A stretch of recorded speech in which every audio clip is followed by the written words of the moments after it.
আসসালামু আলাইকুম। জাকের আলী অনেকের ব্যাটিং দেখতে অনেকের কাছে দৃষ্টিনন্দন মনে না হলেও তার ৯১ রানের ইনিংসটাতে আমার কাছে সবচাইতে ইমপ্রেসিভ লেগেছে।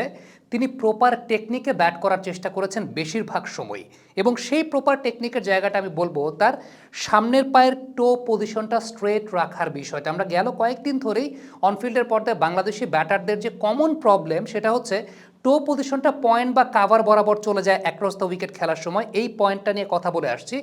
জাকের আলী অনেক এক্ষেত্রে এই ইনিংসটাতে ম্যাক্সিমাম টাইমে আমরা দেখতে পেয়েছি তার টো পজিশনটা কিন্তু স্ট্রেটিশ থাকছে, মিড অন কিংবা মিড অফ বরাবর থাকছে, যেটা খুবই রেয়ার বাংলাদেশি ব্যাটসম্যানদের পার্সপেক্টিভের জায়গা থেকে।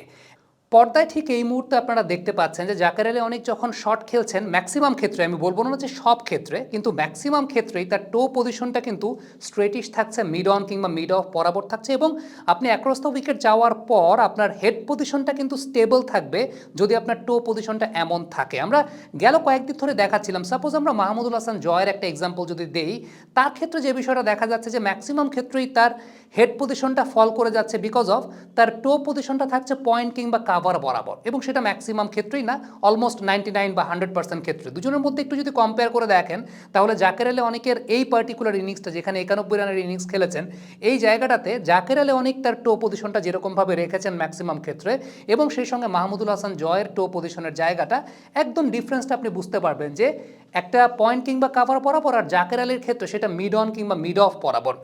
এই ব্যাপারটা নিয়ে আমরা গেল ৩ মাস ৪ মাস ধরে অনেক কথা বলছি, এবং কমেন্ট্রির সময় বাংলাদেশ সাউথ আফ্রিকা সিরিজ চলাকালীন শন পোলক এই পার্টিকুলার ব্যাপারটা নিয়ে কথা বলেছিলেন, এবং তিনি নাজমুল শান্তর একটা এক্সাম্পলও দেখিয়েছিলেন।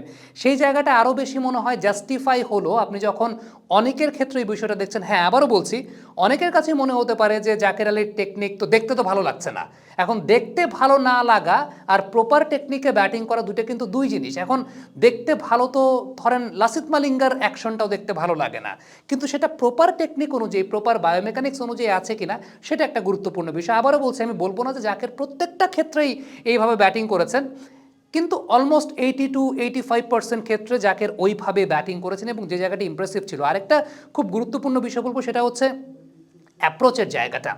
প্রথম ইনিংসে একটু খেয়াল করে দেখবেন, প্রথম ইনিংসে যখন ব্যাটিং করছেন জাকের, তখন অনেকটা ক্রাউচিং পজিশনে ব্যাটিং করছিলেন, কিন্তু দ্বিতীয় ইনিংসে টিমের ইনস্ট্রাকশনটা, বা আমরা যেটাকে বলার চেষ্টা করছি যে একটা নিউ ডাইমেনশনের টেস্ট ক্রিকেট খেলার চেষ্টা করছে, একটু অ্যাগ্রেসিভ ইন্টেন্টে, খেয়াল করে দেখেন জাকের কিন্তু দাঁড়িয়েছিলেন একদম আপরাইট স্টান্স অবস্থায়, অর্থাৎ সেটা ক্রাউচিং স্টান্স না। এবারে ব্যাটের পজিশনের একটা জায়গা খেয়াল করে দেখেন, বোলার যে সময়টা গ্যাদারে আসছেন, ওই সময়টার প্রথম ইনিংসে জাকের কিন্তু একটু লো ডাউন পজিশনে ব্যাটটাকে নিচের দিকে রাখছেন, অর্থাৎ ব্যাটের নিচের দিকে একটা ট্যাপিং করছেন, কিন্তু দ্বিতীয় ইনিংসে জাকের কোনো ব্যাটের ট্যাপিং করছেন না ম্যাক্সিমাম ক্ষেত্রে। ব্যাটটা ওপরের দিকেই রয়েছে, একদম আপরাইট স্টান্স অবস্থাতেই রয়েছে, এবং ক্রাউচিং পজিশন না, সেক্ষেত্রে অনেকটা আপরাইট অবস্থানে জাকের আলী অনেক দাঁড়িয়ে আছেন। এবং ট্রিগার মুভমেন্টের জায়গাটা, প্রথম ইনিংসে একটু সতর্ক ট্রিগার মুভমেন্ট নিচ্ছিলেন অন অ্যান অ্যাভারেজ, অর্থাৎ সেই জায়গাটায় ট্রিগারটা শেষ হচ্ছিল অফ স্ট্যাম্প বরাবর এসে, বাট দ্বিতীয় ইনিংসে তো ট্রিগারটা ফোর্থ বা ফিফথ স্ট্যাম্প বরাবরও যাচ্ছিল। এবং এই জায়গাটা একটা খুব উল্লেখযোগ্য বিষয় যে যখন আপনার ট্রিগার মুভমেন্টটা ফোর্থ বা ফিফথ স্ট্যাম্প বরাবর যাচ্ছে, তখন কিন্তু অ্যাক্রস দ্য উইকেট আপনার উইকেট হারানোর সম্ভাবনাটা অনেক বেশি থাকে। আপনি অনেকাংশে দেখা যায় অনেক সময় বোল্ডের ক্যান্ডিডেট হতে পারেন, এলবিডব্লিউর ক্যান্ডিডেট হতে পারেন, আউটসাইড এজের ক্যান্ডিডেট হতে পারেন, বাট জাকেরের ক্ষেত্রে ইম্পর্টেন্ট বৈশিষ্ট্যের জায়গাটা ছিল যে তিনি অ্যাক্রস দ্য উইকেট যাচ্ছেন ঠিকই, বাট টো পজিশনটা, আবারও যদি বলি, টো পজিশনটা কিন্তু স্ট্রেটিশ, মিড অন কিংবা মিড অফ বরাবর, যেটা এই ইনিংসে তাকে অনেক বেশি মাত্রায় ব্যতিক্রম করে তুলেছে। আমি বলবো যে এই ৯১ রান এটা সেঞ্চুরির চাইতেও বেশি, কারণ একদম টিম প্ল্যান অনুযায়ী খেলেছেন, টিমের যে ডিমান্ড ছিল সেই ডিমান্ড অনুযায়ী খেলেছেন, এবং সেই ডিমান্ডটাকে ফুলফিল করেছেন। সেঞ্চুরিটা পেলে হয়তোবা আরও ভালো লাগতো, আরও বেটার, হয়তোবা নিজের কাছ থেকে একটা কনফিডেন্স পেতেন, বাট ওভারঅল যেভাবে ব্যাটিং করেছেন, এই টেস্ট ম্যাচটা জয়ে অন্যতম গুরুত্বপূর্ণ অবদান রেখেছেন। কেমন লাগলো এই টেস্ট ম্যাচটা? বাংলাদেশের দ্বিতীয় ইনিংসের ব্যাটিংটা বিশেষ করে কেমন লাগলো? কমেন্ট বক্সে লিখে পাঠাবেন। Thank you.